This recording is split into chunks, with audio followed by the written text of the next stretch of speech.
Sophie Jabès, bonsoir. Bonsoir.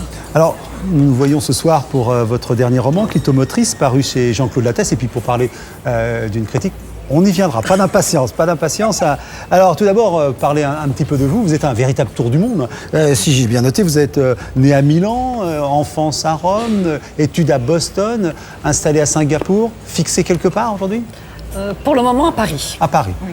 Alors, Clitomotrice est le troisième épisode d'une trilogie précédée par Alice la saucisse et puis Caroline Assassine qui vient d'obtenir le prix Murat en Italie. C'est un très très grand prix. En fait, des livres dans lesquels les femmes revendiquent leur droit à la différence et leur liberté. Alors, vous allez répondre à la critique un peu rogue, dirons-nous. Un peu beaucoup. Un peu beaucoup. De Jérôme Béglé de Paris Match. Mais avant, comment recevez-vous une mauvaise critique en général ? Alors ça dépend comment elle est formulée en fait. Quelquefois une mauvaise critique peut toucher, elle peut faire réfléchir. Ça dépend comment elle est formulée, si elle est sincère, si elle est authentique, ou alors si elle est faite juste pour faire un bon mot. Alors on va lancer... Oui, bien sûr. Alors, allons-y. Mon mauvais moment de lecture cet automne, c'était Clitomotrice, ce livre donc de Sophie Jabès. J'ai presque honte de résumer. Alors, Jérôme Béglé a honte quand on parle de clitoris. Alors moi j'ai envie de dire à Jérôme Béglé, mais il ne faut pas avoir honte. Le clitoris en fait c'est quand même une partie du corps comme une autre, comme un pied, un nez. Et alors Jérôme Béglé, clitoris. Leçon de diction, c'est ça ? C'est pas pour nous de dire clitoris, quoi. Je veux dire, il n'y a rien de plus normal. Vraiment, il n'y a rien de plus normal. Donc cool, Jérôme Béglé. Cette histoire, c'est une fille qui naît et qui a un clitoris de 20 cm à la naissance, très bien. Rien ne nous a épargné, elle grandit et son clitoris grandit encore plus vite qu'elle, au point de dépasser le mètre puis les 2 mètres. Et ce clitoris a une existence par lui-même. Il parle, il se déplace, il pense, il se nourrit, il l'oblige à... Alors, en fait, c'est vrai que ce clitoris-là, et ça c'est intéressant ce qu'il dit, c'est vraiment intéressant, il a une existence propre. Clémentine, elle est complètement... c'est son amie en fait, c'est l'amie de Clémentine. Il parle, ça c'est vrai, tout à fait juste. C'est un petit peu comme les bijoux indiscrets de Diderot, où tout d'un coup les sexes des femmes se mettent à parler. Ou alors le nez de Gogol, qui a une existence propre. Par contre, je ne sais pas trop comment Béglé a lu le bouquin, parce qu'il ne se nourrit pas. S'il veut, on peut écrire un autre bouquin à deux, il n'y a pas de problème, je lui propose un 4 mains. Un 4 mains, quand il veut, mais pour voir comment le clitoris peut se nourrir. J'avais pas pensé à ça. L'invitation est lancée. Très vite, le livre, qui était déjà pas très flambard, devient extrêmement graveleux. Alors non, ça je peux pas laisser passer ça. Je peux pas laisser passer que Clitomotrice c'est un livre graveleux. Si je peux juste lui accorder, si on pense que graveleux, ça veut dire à la fois un livre grave et un livre heureux. Parce que c'est vrai que c'est plutôt un livre sur le bonheur, Clitomotrice. Là, vous faites un mot valise avec quelque chose qui n'est pas tout à fait le sens. Voilà, mais sinon, c'est pas du tout graveleux. C'est absolument ni graveleux, ni obscène. Et je crois qu'en fait, l'explication de ce mot dans la bouche de Jérôme Béglé, c'est qu'il a honte, qu'il n'est pas à l'aise. Il n'a pas l'air d'être très à l'aise avec le corps de la femme. Hein. Considération du père, de cette pauvre Clémentine, on a droit au regard un peu étonné des hommes et d'ailleurs des femmes aussi qu'elle croise, et son clitoris lui dicte un comportement qui est évidemment un comportement anormal. Anormal. Non, ça c'est très très important en fait sur le bouquin, parce que c'est vrai que clitoris, Clémentine au début, elle se croit tout à fait normale. Pour elle, c'est totalement normal d'avoir un très grand clitoris. Et c'est les autres, c'est le regard des autres qui va faire qu'elle va se vivre, qu'elle va se penser, qu'elle va se sentir différente. Donc au fur et à mesure de ce petit livre, c'est plus la femme à barbe, c'est la femme avec un clitomotrice démentiel. Tout est vulgaire. Alors, tout est vulgaire. J'aimerais bien qu'ils me disent qu'est-ce qui est vulgaire. Parce qu'en fait, parler du corps de la femme, c'est pas vulgaire. Parler du grand amour, parce que Clémentine, elle va vivre un très très bel amour à la fin, c'est pas vulgaire. Et ce qui pourrait éventuellement prêter à confusion. Il y a effectivement une scène qui pourrait prêter à confusion dans le livre. C'est une scène où Clémentine est très proche de son père. Et on pourrait dire, ah bah tiens, il y a inceste. Et en fait, non. C'est pas ça. Ça, je veux vraiment le souligner, parce qu'on a pu aussi me le reprocher. Il y a tentation d'inceste, il y a fantasme d'inceste. Mais on a plein de choses qui circulent dans la tête. En fait, je dis tout haut ce qu'on pense vraiment tout bas. Mais en fait, il n'y a rien de tel qui se passe. Absolument rien. Au contraire, le père est garant pour sa fille de la barrière entre elle et sa mère. Il joue pleinement son rôle de père. Et c'est grâce à lui, d'ailleurs, qu'elle va pouvoir s'autoriser à vivre l'amour, quoi. J'ai jamais trouvé un gramme de poésie, une once de phrases bien écrites. Il n'y a jamais de littérature. Alors, il n'y a jamais de littérature. En fait, Jérôme Béglé me fait penser à ces critiques qui, quand les impressionnistes sont arrivés, entre guillemets, sur le marché, ont dit ce n'est pas de la peinture, et qui ne se sont attachés qu'au sujet.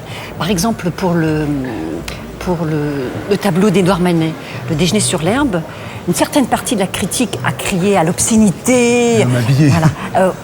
Non, la femme nue. Oui, c'était une femme nue, oui, en plein milieu, entre deux hommes habillés. Voilà, c'était ça. Et dans le fond, il y a une femme qui se baigne dans l'eau. Et en fait, on a vu que de la chair comme ça, fraîche, il n'y a pas d'autre mot.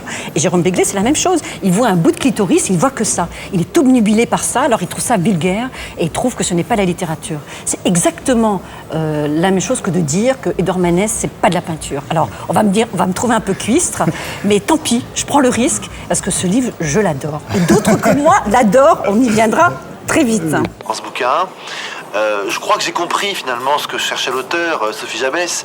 Elle avait publié l'année dernière, et il y a 2 ans, 2 livres qui avaient eu un succès, on va dire, d'estime, qui avaient rencontré quelques bonnes critiques, quelques libraires favorables et quelques acheteurs pas très nombreux. Et là, elle s'est dit, il faut faire une bonne polémique, un bon scandale, pour être sûr qu'on vous remarque, pour être sûr que, enfin, j'ai droit à des quelques lignes un peu scandaleuses, mais qui feront vendre mon livre. Donc elle s'est jetée à corps perdu là-dedans. Alors, corps perdu, non. C'est pas du tout, mais alors pas du tout du corps perdu, c'est du corps retrouvé.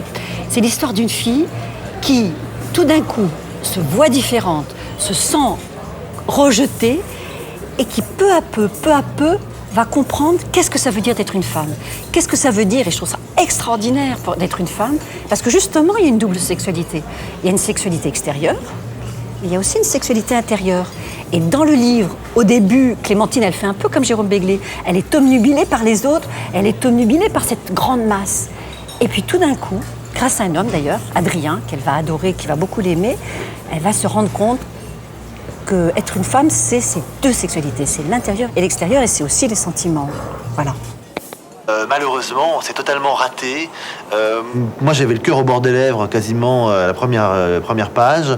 Et à aucun moment, elle essaie de retrouver une histoire qui se tienne. Alors, ça c'est important. C'est important parce que justement, ce qui m'intéresse vraiment, c'est de raconter des histoires. D'ailleurs, j'écris toujours la fin avant le début. Ça, c'est la première chose. Et deuxièmement, c'est le titre qui est premier. C'est-à-dire que j'ai eu clitomotrice dans ma tête et ensuite j'écris. Et c'est vraiment, c'est très très important d'écrire des histoires. C'est fondamental. Et c'est vraiment des contes en plus. Donc l'histoire est très très importante. Il y a plein de passages que je pourrais lire. Bon, j'en ai choisi un comme ça, un peu arbitrairement. C'est au début du livre, la mère qui va réveiller sa fille en lui disant que c'est intenable, qu'il faut trouver une solution. La mère parlait vite. Les mots se bousculaient, incongrus dans le noir de la nuit. « Mais maman, je dors !»« Eh bien, réveille-toi !» Elle haussa la voix. « Je n'en peux plus. Je n'en peux plus de te voir comme ça. Tu ne sors plus, tu restes seule toute la journée. Bientôt, tu refuseras même de passer tes examens. Nous avons décidé avec ton père, il faut couper. Couper. » Clémentine dormait à moitié. Elle serra son lys parfumé avec ses mains. Couper quoi ? Ton truc, il faut le couper.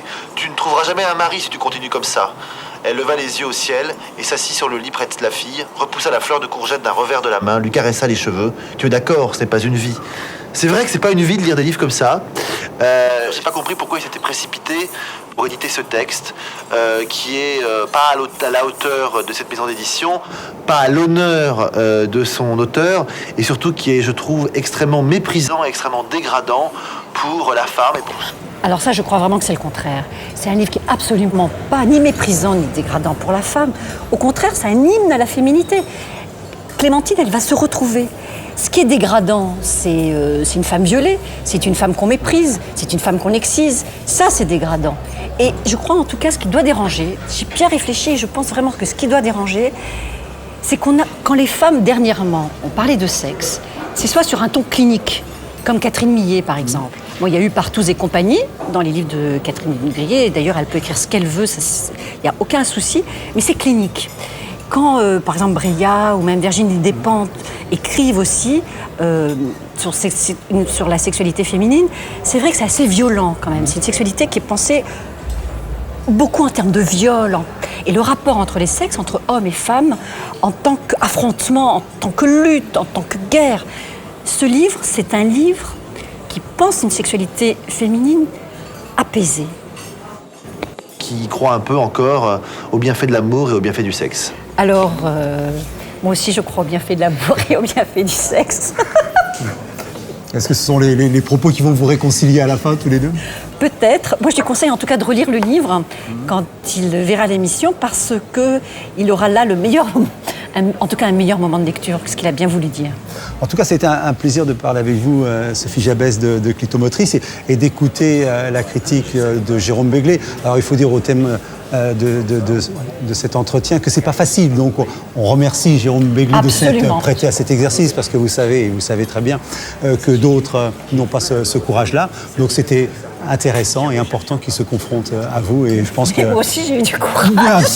Mais absolument, et vous l'avez montré, du courage, et je crois que vous avez très bien, s'il avait eu besoin d'être défendu, vous avez très bien parlé de votre livre, et je pense que beaucoup de nos téléspectateurs ont envie de le lire encore plus. Et j'espère, parce qu'en fait c'est un livre sur le bonheur aussi. Voilà. Merci, Sophie Jabès.